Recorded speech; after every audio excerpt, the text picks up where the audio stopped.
자, 지난 시간에는 어떻게 해요? 태극 음양으로부터 8개 그리고 64개까지 온갖 것들이 결국 그 근원으로 올라가면은 태극 음양에 있다라고 하는 걸 잠시 살펴봤습니다. 그럼 이 태극 음양으로부터 이 온갖 것들이 나타나는데 우리가 바라보는 어떤 이런 만사 만물의 현실적인 어떤 물상들하고는 어떤 관계 있을까? 중요한 거는 그거죠. 왜냐하면은 원리적으로 이렇게 이야기되는 것은 어느 정도 이해할 수 있지만은, 그리고 이 태극이라고 부르는 거 절대 대칭의 상태입니다. 50대 50 음과 양이. 이건 뭐냐면 우리가 일상적인 생활에서는 거의 찾기 힘든 절대적 이 수학적으로 절대적 50대 50 이런 것들을 현실적으로 설명을 할 수 있을지 모르겠습니다. 절대 대칭이라고 하는 거는 여러분들 이런 것들도 우리가 세워놓을 수 있습니다. 어떻게? 절대 대칭만 된다면, 그리고 모든 조건이 허락한다면. 그러나 우리가 이런 걸 여러분 볼펜을 세울 수 있습니까? 현실에서는 힘듭니다. 왜? 온갖 종류의 작업들이 이 어떤 펜에 작동하게 되겠죠. 힘과 힘들 여러 가지 주고받는 이런 것들이 이제 뭐냐. 그리고 음과 양이라고 하는 거 지난 시간에 잠시 이야기했죠. 이거는 결국 어떤 기적인 것이다 이 말. 기적인 것. 이제 여기서 출발합니다. 이 세계는 어떤 기적인 어떤 형태들로 이루어져 있고, 이런 기적인 형태들의 환경 속에서 우리 생명체들은 살아간다는 거죠. 거기에 살아가게 만드는 건 생기가 되고, 죽게 만드는 건 살기가 되고, 이런 식이 되는 겁니다. 그래서 이제 이런 어떤 생사의 어떤 문제와, 그럼 인간 존재라고 하는 것은 어떤 식으로 탄생했느냐. 아까 지난 시간에 우리가 했던 것처럼 음과 양 그리고 근과 곤이 하늘과 땅을 상징한다고 그랬죠. 예로부터 옛사람들 천지 개념입니다. 하늘과 땅을 아버지와 어머니로 삼고 이들이 형성했고, 이 속에 기운이 움직이고, 이 어떤 기의 바다죠. 기운의 바다들이 우리를 갖다가 감싸고 있다. 근데 이 기운의 바다들에 대응하는 인간의 어떤 성격이나 성질은 사람마다 이제 조금씩 다를 것이다. 음이 좀 더 강한 사람이 있으면 양과 음은, 자, 그러면 이와 같은 어떤 음양의 어떤 특징은 이제 음기와 양기가 도대체 뭐냐? 이걸 이제 찾아야 되죠. 이걸 찾아야 되는데 음기나 양기라고는 별 게 없습니다. 늘어나고 음양은 굴신동정이라. 움직이면은 움직이면 양한 것이고, 펴나가면은 양한 것이고, 쭈그러드는 거는 음이고, 음은 수축, 양은 폭발. 이걸 힘으로 이야기하면 원심력과 구심력이라 해야 될까요? 원심력과 구심력, 청력과 그 다음에 인력, 이 둘 사이에서 만류인력의 법칙이죠. 이것들이 이 세상의 모든 걸 결정한다. 그리고 그러면 우리가 살고 있는 이 천지의 어떤 구성은 어떻게 되어 있느냐? 서양에서는 무슨 과거가 뭡니까? 네모난 어떤 지구에서 가서 떨어지고, 동양에서는 그렇게 생각한 것 같지는 않아요. 옛사람들 자체도 지구라고 하는 이 전체가 둥글게 있고, 해와 달이 돌고, 그리고 뭡니까? 글자 그대로 금목수화토라고 하는 거. 수성, 금성, 목화, 지구, 화성, 목성, 토성.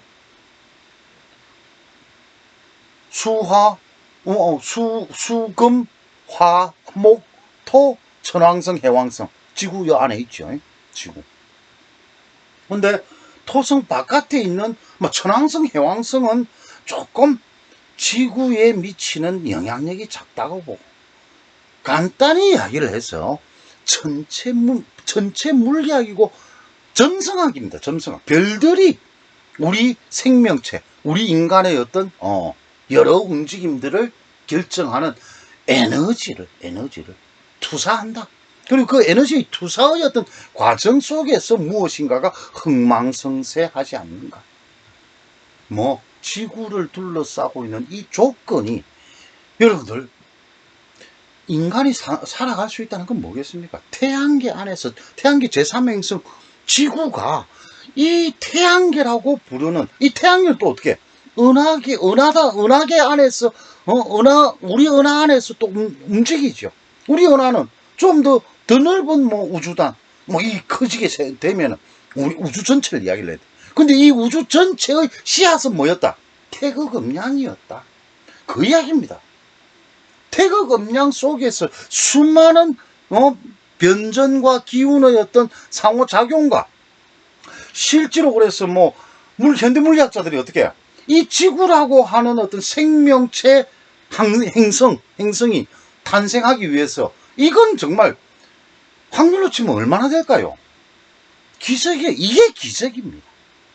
기적 같은 태양계 제3행성에 우리는 태어나서 살아가면서 우주의 비밀과 신비, 그리고 우리 자신의 생명과 죽음, 삶과 죽음에 따르는 여러 움직임들을 우리는 연구, 검토하고 찾아가려고 노력하고 구성하고 있는 거죠.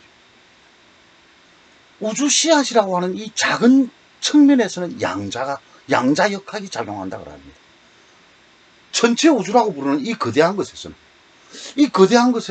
뉴턴식의 어떤 만류인력도 있고, 아인슈타인이 이야기했던 시공간 법칙도 있고, 동시에 블랙홀과 같은 이런 데서는 또다시 양자 역학이 들어가야 돼요. 이런 이야기들을 하고 있더라고요.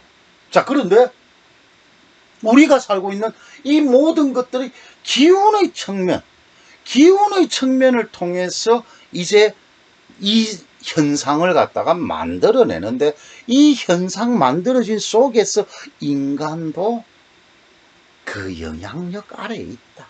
다른 어떤 것도 아니고, 인간이라고 하는 존재가 지성을 갖고 있고 스스로 사유할 줄 아는 놀라운 능력을 갖고 있는 정신적 존재라고 하는 것, 요것을 염두에 두고, 그것에 염두에 두지만은 우리가 처음 태어날 때, 내가 지금 태양계 이야기를 하는 것은 지구 공전자전하죠.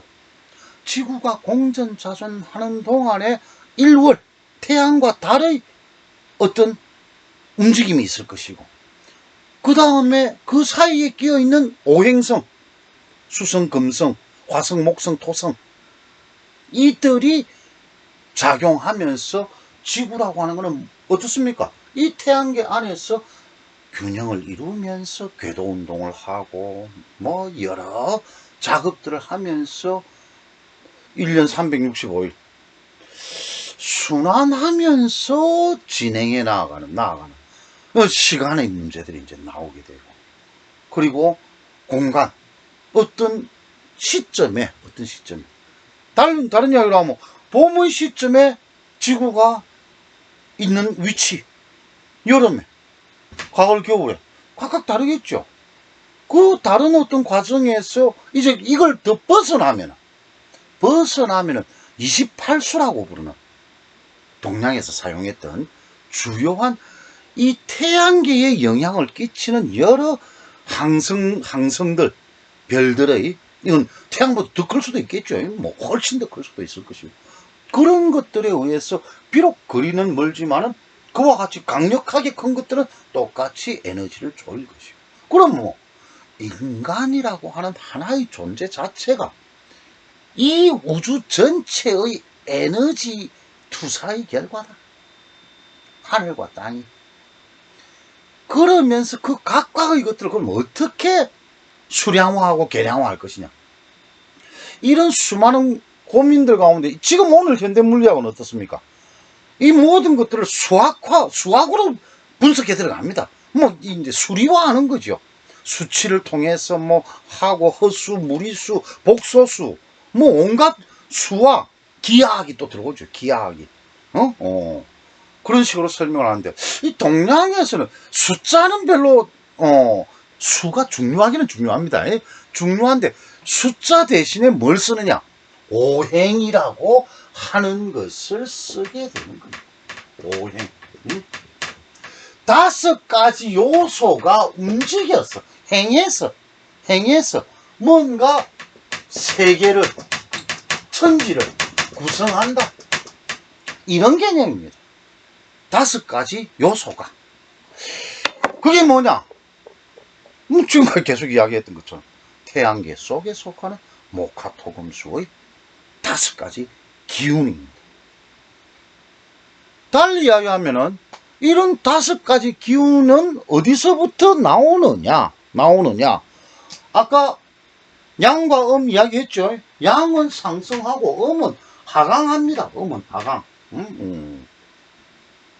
펴나가는 것이고 내려오는 것이다. 요 동정굴신, 음양 동정굴신 뭐 이외의 다른 게 없어. 그런데 이제 이런 동정굴신을 갖다가 우리 보면서 올라가는 거. 자, 여러분들 이제 상상력을 발휘해야 합니다. 우리가 지금 중력이 작용하는 이 지구, 천지, 땅 위에서 이게 위로 올라가는 놈이 뭐가 있습니까? 위로 올라가는 놈. 물은 아래로 흐르죠. 아래로. 그래서 아래로 흐르는 수기가 음의 대표적인 어떤 기운으로 남는 겁니다. 음의 대표적인. 그러면 양의 대표적인 기운은? 양의 대표적인 기운은 화가 되는 거죠. 화가. 수화입니다. 주역의 63개와 64개가 화수미제, 수화기제 그런 형태로 마무리 지어집니다. 화수기제라고 하는 것은 이제 화와 수가 제자리로 갔으니 이미 끝났도다. 한 바퀴 돌았다는 이야기입니다. 순환의 어떤 법칙에서. 그런데 그 64개 마지막은 미제계로 끝납니다. 미제계로. 아직 끝나지 않았다.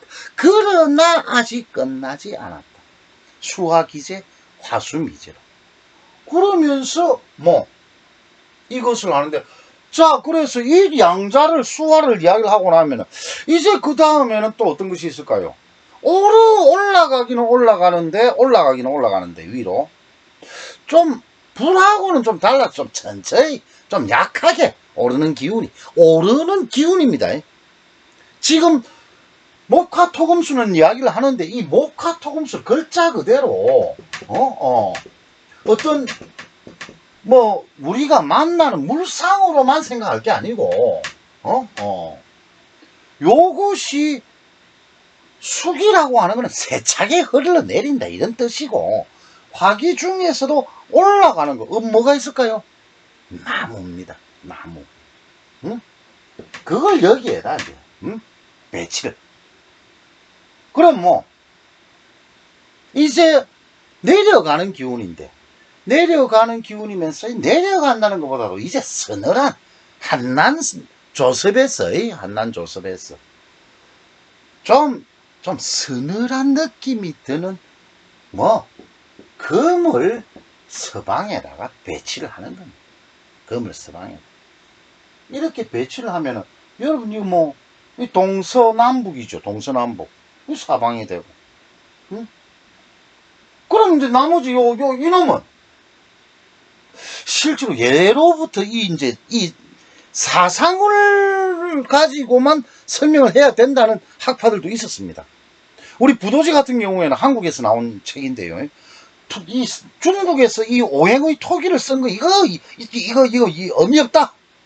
그러는데 이 네 가지 사방의 기운은 그대로 맞서 있는 겁니다. 거의 정사각형, 그죠? 그런데 여기에 이제 오행가들은 토기라고 하는 거, 이런 어떤 기운이 있어도 사람에게 적용을 하려고 그러면은 이런 것들을 바라보는 중심이 있어야 될 거 아니냐. 이래가지고 중토를 여기에다가 집어넣게 됩니다.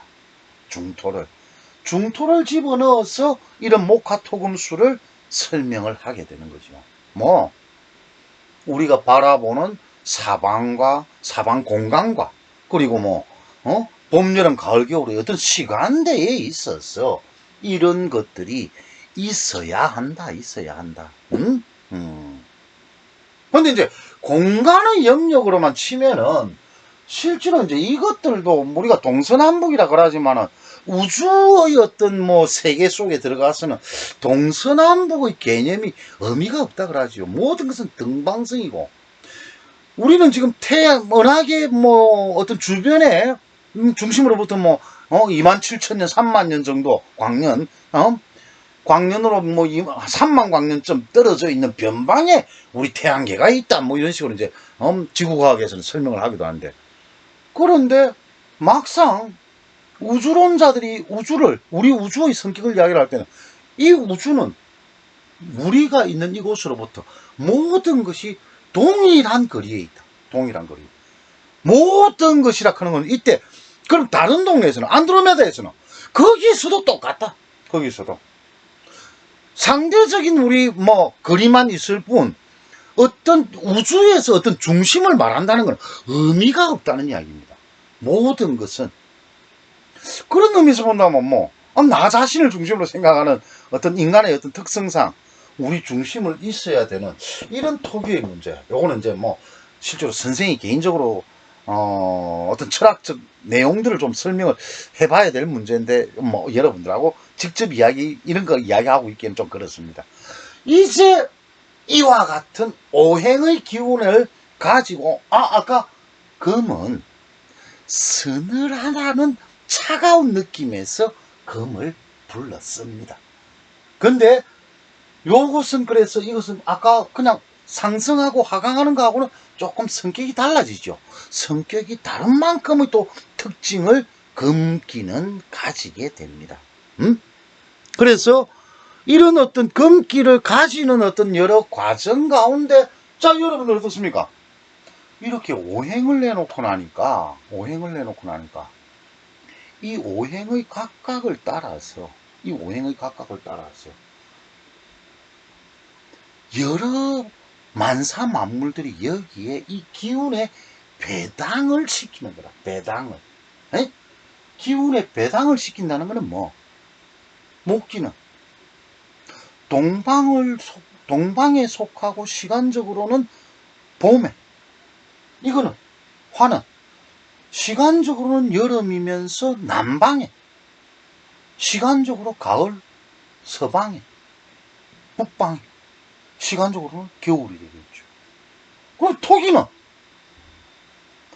이 토기의 원리를 설명을 하자면은 상당히 이제 애매한 것이, 토기는 자체의 어떤 이런 계절적, 시간적, 공간적 어떤 특징을 가지지는 않습니다. 다만 각각의 기운들이 이렇게 흘러가는 과정에 작용하는 겁니다. 흘러가는 과정에.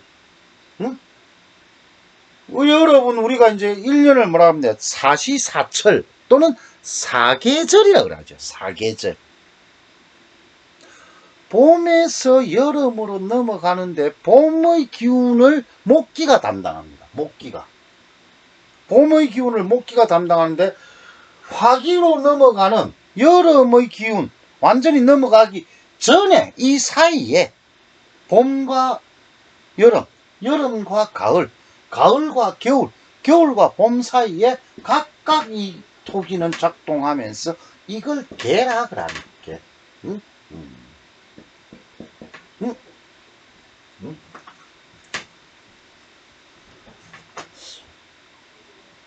한자가 갑자기 생각이 안 나서 선생님 한자 다음 시간에 알아주기로 하고 개로 씁니다. 개로 씁니다. 개로 쓰고, 계절, 그러니까 사계와 사절이라고 하는 거죠. 사계와 사절. 사계와 사절이니까 이래서 이제 내가 사계절이 되는 겁니다. 사계와 사절이 합해서 1년을 형성하고, 이 1년 가운데 목화토금수의 기운은 계속해서 뱅뱅 돌아가면서 움직인다. 그리고 여기서 여러분, 태극음양이라고 하는 것의 특징은 고정불변의 개념이 아닙니다. 어떤 것이 양이었다 하더라도 영원히 양으로만 있는 것이 아니고, 이것이 다른 어떤 것과 만나면은 도리어 음이 되는 수가 있다, 이 말이죠. 자, 우리 남학생들, 남자죠. 양이죠, 양. 어머님, 음이죠. 그럼 자, 내가 엄마하고 여러분이 같이 간다. 같이 간다 이럴 때, 이때 내가 엄마 손을 잡고 가는 동안에는 누가 양이고 누가 음이겠습니까? 여러분 그냥 이걸 갖다가 남자 여자 음양으로 계산하면 곤란합니다. 태극 음양론에서는 나보다 더 센 어머님이 양이 되고 남자인 아들이 음이 되는 거예요. 음이.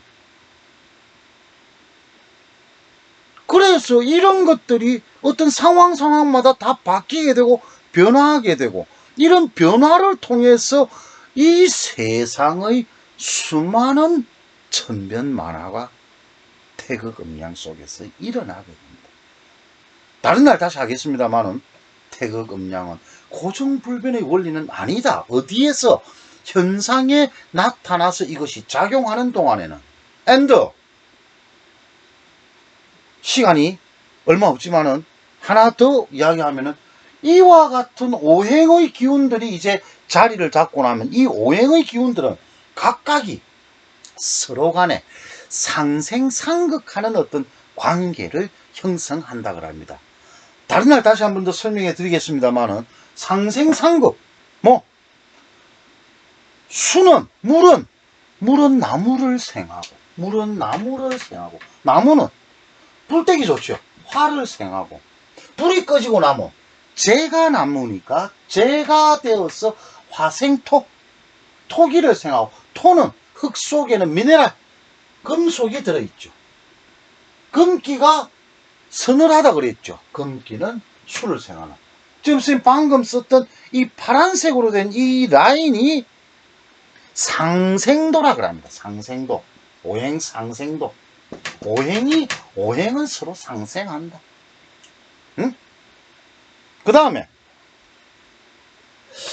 상극도를 그려야 되는데, 이 경우에는 상극도는 그걸 하는 동안에는 두 놈이 자리를 잠시 좀 바꿔야 되겠네요. 잠시 자리를 바꾸고 여러분들 헷갈리지 않도록, 자, 이제 이 화살표도 다 지우고 새로,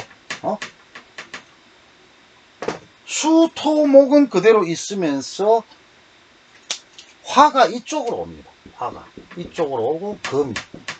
이거는 나중에 이제 일부 김항선생이라고 우리 근세에 있어서 대단한 역학계의 어른이 계시는데, 이 양반이 나중에 금화정력이라고 하는 걸 만들면서 금화교역론을 설명을 하기도 합니다. 물론 금화교역에 대해서는 이전에 오래전부터 한의학 쪽에서 써왔던 이야기가 되죠. 자, 이제 여기서 수는, 물은 화를 이기죠. 불은 쇠를 녹입니다. 금은 나무를 자르죠. 나무는 흙을 뚫고 나옵니다. 흙을 뚫고. 흙은 물이 흘러가는 걸 막아낼 수 있는. 요것은 아까는 상생이었는데 이것은 서로 극한다 해서 상극이라고 합니다.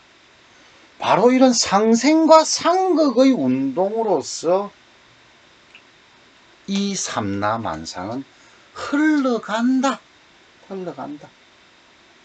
이와 같은 것들을 갖다가 지난 시간에 상수 이런 식으로 썼는데, 상수역학계에서는 상수역이라고 부르는 것과 오행가, 음양가라고 부르는 음양가, 이런 데서 받아들이면서, 자, 내가 이 이야기를 하는 것은 전해지게 되는데, 이것이 이후에 실제로 오늘날 명리를 다루는 모든 어떤 내용에 있어서 제일 기초입니다. 깊게 들어가서 이야기를 하려고 그러면 엄청나게 많아져요.